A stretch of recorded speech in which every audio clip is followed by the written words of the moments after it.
So I think a lot about the contrast between banality and wonder, between disengagement and radiant ecstasy, between being unaffected by the here and now and being absolutely ravished emotionally by it.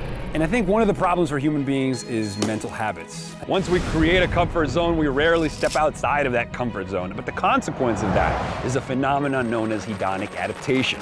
Overstimulation to the same kind of thing, the same stimuli again and again and again, renders said stimuli invisible. Your brain has already mapped it in its own head, and you no longer literally have to be engaged by that. We have eyes yet see not, ears that hear not, and hearts that neither feel nor understand.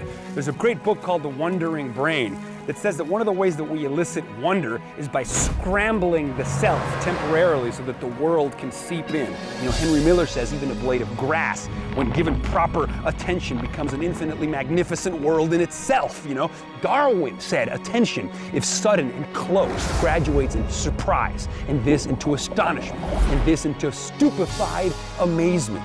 That's what rapture is. That's what illumination is. That's what that sort of infinite comprehending awe that human beings love so much. And so how do we do that? How do we mess with our perceptual apparatus in order to have the kind of emotional and aesthetic experience from life that we render most meaningful? Because we all know those moments are there. Those are the moments that would make final cut. Only in these moments we experience afresh the hardly bearable ecstasy of direct energy exploding on our nerve endings. This is the rhapsodic, ecstatic bursting forth of awe that expands our perceptual parameters beyond all previous limits, and we literally have to reconfigure our mental models of the world in order to assimilate the beauty of that download.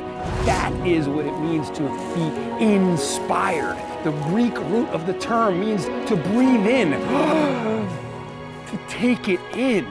We fit the universe through our brains and it comes out in the form of nothing less than poetry. We have a responsibility to awe.